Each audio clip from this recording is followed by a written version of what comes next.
My girlfriend talks in her sleep. At first it was cute and hilarious to tell her what she said. It was harmless nonsense. The sky is folding. Or we need to raise the ground. We talked the next day about if she remembered her dream, but she never did. I wish I knew what she meant by we need to raise the ground. Some context. Our nightly routine is for us to start out cuddling and then give up once it gets too hot. Then we're usually both on our sides, back to back. She would fall asleep before I do, and so I would hear the full range of her nightly musings. Honestly, at first I was eager to hear what she said. It was always funny to tell her and our friends what she would say while deep in the throes of REM. But now I'm done. I'd prefer she not talk anymore. How am I going to sleep after what happened last night? Last night around 11 p.m. she was asleep and I was still up reading. Back to back. I hear her mumble something under her breath. I couldn't quite make out what she said, but I lean over from my book to peek at her face and she is sleeping soundly. I return to my book, get absorbed back into its pages. At some point I fall asleep. Next thing I know,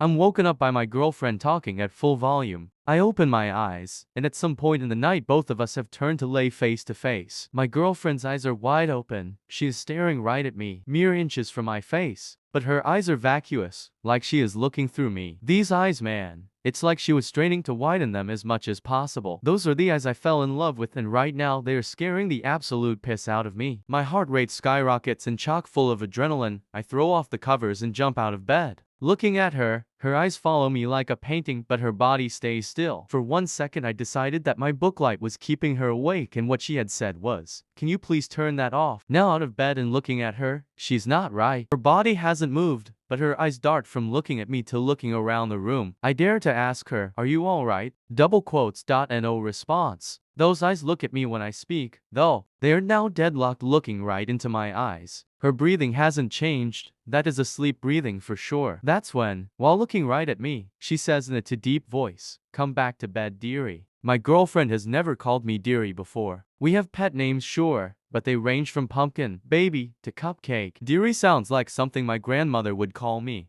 I decide I'll get more information before I climb back into bed with a potentially possessed girlfriend. "Are you awake, sweetie?" No response. The eyes dart from me to the wall, to the door, and then the ceiling. I'm about to nope out of the room when her wide open eyes rolled to the back of her head. The white from those eyes stands out in the dim radiance of the booklight. "No pupils in sight," she insists. Of course I'm awake. "Come back to bed." With a subtle tap of the fingers on the comforter. Looking at her fingers now, I'm starting to come around. She's never sleepwalked before. Surely she is awake now if she is moving her hands. But looking at her fingers, it's as though she is pretending to have control. They are all going in different directions. One finger pointing straight down, and the others to the side. Those hands are not my girlfriend's hands. They are simulating normal movement as best they can. Though, I say, "I'm going to get a drink of water, baby. Be right back. Can I get you anything?" Fully planning to run out of the house the moment I'm over the threshold. But my normally agreeable and sweet girlfriend decides I'm not allowed to leave. "As serious as cancer," she says in that deep horror voice. "Take one step out of that door and I will rip out your throat and shit down your neck." Shocked but understanding the importance of not letting this beast know I am in trouble, I reply. As interesting as a proposition as that is, I think I'm going to, and thinking quickly I grab my water bottle from the nightstand. This doesn't please my girlfriend as she decides to start screaming and fingering her way towards me. It is a supernatural scream, so high-pitched and bird-like I feel as though my neighbors 3 houses down were going to ask us if they heard that last night. As fast as I can muster, I unscrew the lid and douse her in water. Like I knew what I was doing. Her eyes close, her garbled appendages normalize, and she is back asleep. I'm going to sleep on the couch for a while, maybe forever. She'll understand when she's awake.